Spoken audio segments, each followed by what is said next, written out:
नमस्कार, मैं हूं पवन त्यागी। दिल्ली का बहुचर्चित शराब घोटाला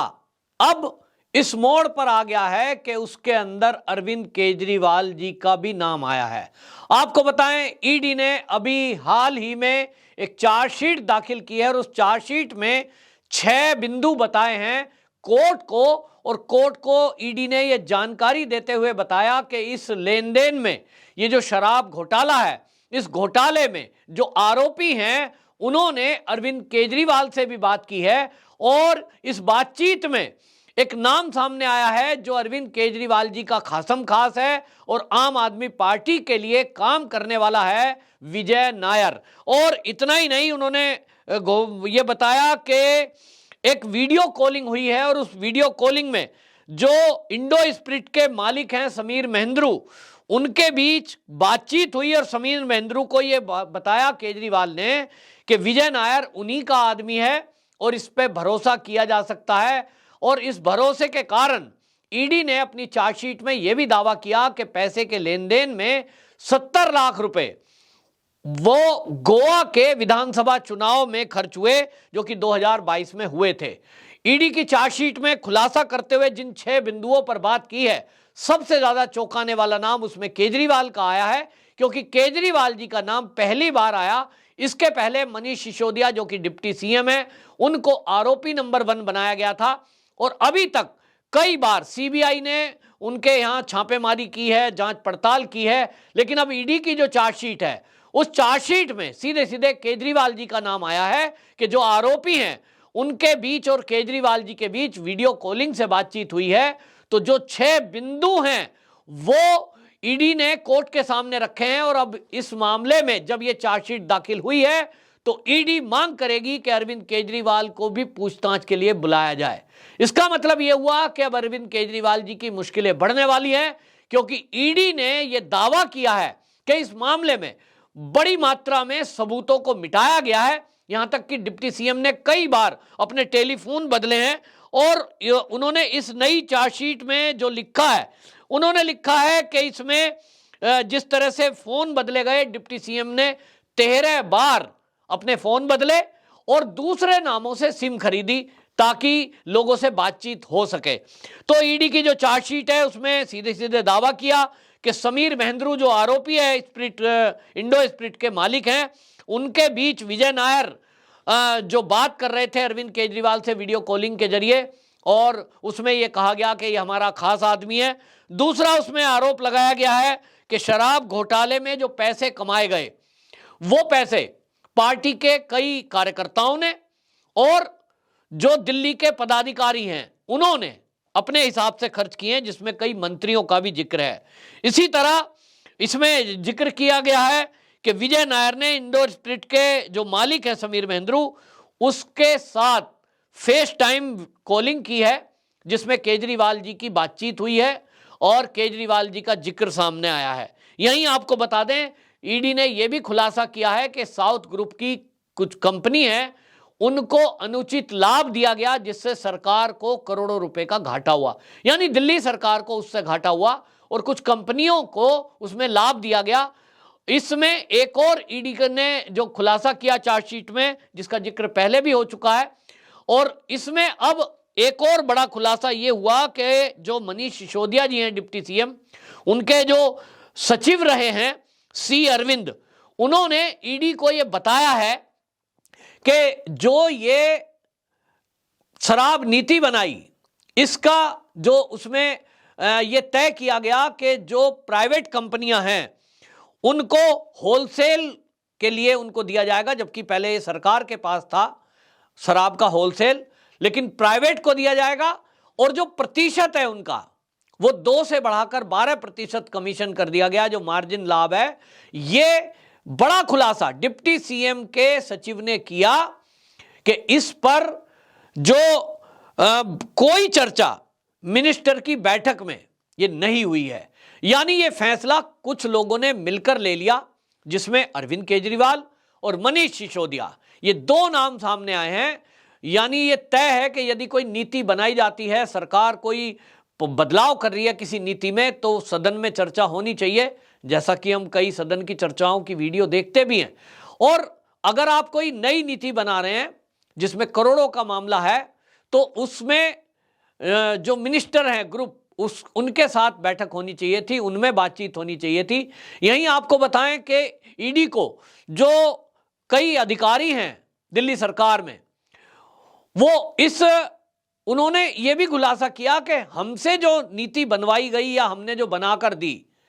वो नीति लागू ही नहीं हुई। यानी जो अधिकारियों से बैठकर बातचीत हुई वो कुछ और ड्राफ्टिंग की गई और इंप्लीमेंट कुछ और किया गया। ये जो बदलाव है ये बड़े सबूत के रूप में है, क्योंकि इसमें आपने देखा कि कई दिल्ली के अधिकारी भी, वो सीबीआई ने उनको पूछताछ की थी और ईडी के भी निशाने पर हैं, क्योंकि अधिकारियों के बिना कोई फाइल इधर से उधर नहीं जाती और उनके भी उसमें हस्ताक्षर होते हैं, तो उनकी भी गिरफ्तारी हुई। तब ये खुलासा हुआ कि हमने तो साहब नीति जो बनाई थी वो ये है ही नहीं। यानी जो मार्जिन बढ़ाया गया प्रॉफिट का 2 से 12 कर दिया,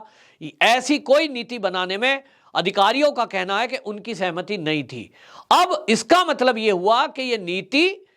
अरविंद केजरीवाल जी और डिप्टी सीएम ने, या कुछ और भी मंत्री इसमें हो सकते हैं, या आम आदमी पार्टी के कुछ और पदाधिकारी हो सकते हैं, जिन लोगों ने बैठ करके बनाई है। तो अभी तक अरविंद केजरीवाल जी का नाम इसमें नहीं था, अभी तक डिप्टी सीएम मनीष सिसोदिया और उन्हीं की जांच हो रही थी। लेकिन अब जो ये नाम ऐड हुआ है, इसके कारण आम आदमी पार्टी में खलबली मच गई है, क्योंकि अरविंद केजरीवाल आम आदमी पार्टी के प्रमुख भी हैं और दिल्ली के सीएम तो वो हैं ही हैं। यही भारतीय जनता पार्टी पहले से दावा कर रही थी कि इतनी बड़ी नीति और इतना बड़ा घोटाला, इस घोटाले में करोड़ों का घोटाला हुआ है, करोड़ों का लेन देन हुआ है, तो ऐसा तो हो नहीं सकता कि दिल्ली के जो सीएम है और आम आदमी पार्टी के जो संयोजक भी हैं, यानी मुखिया हैं, उनको यह जानकारी ना हो और डिप्टी सीएम अपने लेवल पे कोई लेन देन कर ले या लेन देन की बात कर ले या कोई नीतियों में परिवर्तन कर ले। तो यह पहले से अंदाजा था, लेकिन इस बात के कोई सबूत नहीं थे। और जब तक कोई सबूत ना हो तब तक आरोप और प्रत्यारोप ये राजनीति में चलते रहते हैं। और इसलिए Bharatiya Janata party press conference करके कह तो रही थी, आरोप लगा रही थी, लेकिन उनके आरोपों में कोई सच्चाई नहीं है ये माना जा रहा था। लेकिन अब जब ये ईडी ने चार्जशीट दाखिल की है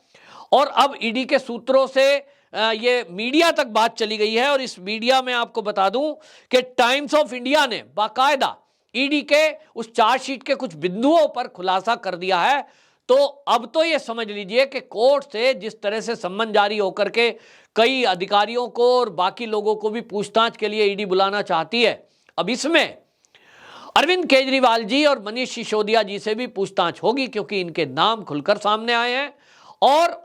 अगर ये बात अब सिद्ध होती है, क्योंकि ईडी के सूत्र तो ये कह रहे हैं कि भाई हमारे पास इस बात के सबूत हैं कि गोवा विधानसभा के चुनाव में ये पैसा दिया गया, जिन लोगों को दिया उनकी जानकारी ईडी के पास है, क्योंकि ये एक सर्वे टीम थी और उस सर्वे टीम के वॉलंटियर को जो पैसा दिया गया है वो वॉलंटियरों की जानकारी उनके पास, ईडी के पास है और उसके सबूत उनके पास हैं। तो एक तो बात तय हो गई कि घोटाला हुआ है, ये तो भारतीय जनता पार्टी पहले से कह रही है। और ये तो इस बात से भी पता लगता है कि जब कोई योजना बनी और उस योजना को बनाकर सरकार ने वापस लिया और आनन फानन में लिया, और तब लिया जब सीबीआई की इसमें जांच बैठ गई। तो अगर वो नीति में कोई घोटाला नहीं था तो उसको वापस लेने का सवाल नहीं था। जैसे आम आदमी पार्टी दावा करती रही कि कोई घोटाला हुआ ही नहीं है, तो हुआ ही नहीं है तो भी आपने ये नीति आनन फानन में वापस क्यों ली अगर सब ठीक ठाक था। एक चीज दिल्ली वालों को सबको दिख रही थी कि आज तक कभी हिस्ट्री में ऐसा नहीं हुआ कि परचून की दुकान जिसकी है वहीं शराब बिक रही है, मतलब उसी ने शराब की दुकान खोल ली। गलियों में, मोहल्ले में महिलाओं के ठेके अलग और पुरुषों के अलग, ऐसा तो कभी देखा ही नहीं था। तो कितना भी दाम कर दो, एक के साथ एक फ्री कर दो, कोई भी शराब ब्रांड की बेच दो, मिलावट कर दो, उसकी जांच भी प्राइवेट एजेंसी करेगी। तो कुल मिलाकर के ये मंजर जो दिल्ली वाले देख रहे थे, तो दिल्ली की जनता भी ये तो कह रही थी कि कुछ तो गड़बड़ है, क्योंकि जो सीमित एरिया में शराब के ठेके,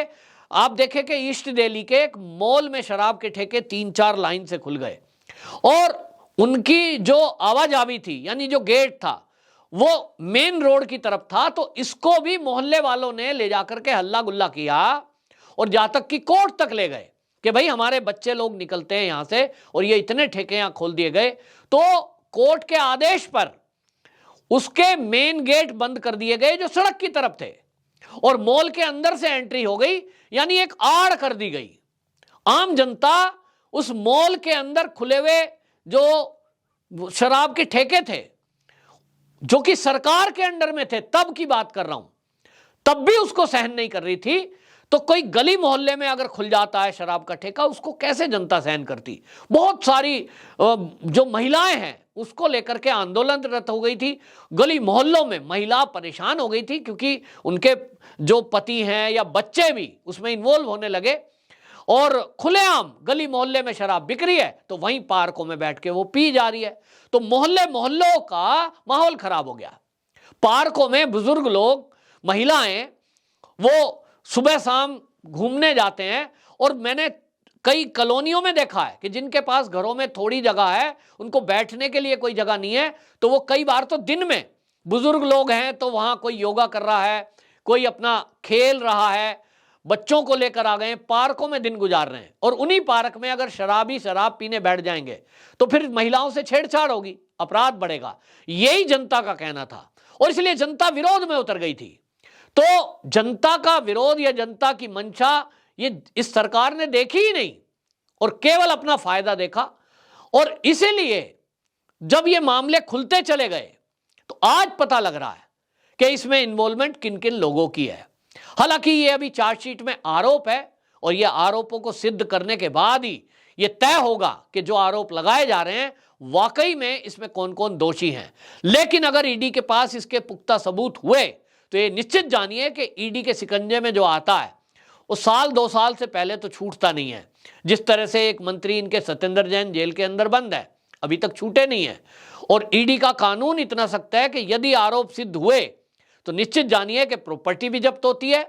और जेल भी होती है। तो भले ही डिप्टी सीएम या सीएम पोस्ट हो, यहां जिस तरह से एलजी साहब के टकराव साथ हम देख रहे हैं हर मुद्दे पर, इस मामले में अगर जरा भी कोई आरोप लगता है तो कोर्ट का सम्मन जारी होने के बाद निश्चित जानिए कि अब इसमें अरविंद केजरीवाल जी और डिप्टी सीएम मनीष सिसोदिया जी, उनको भी जेल हो सकती है। वंदे मातरम।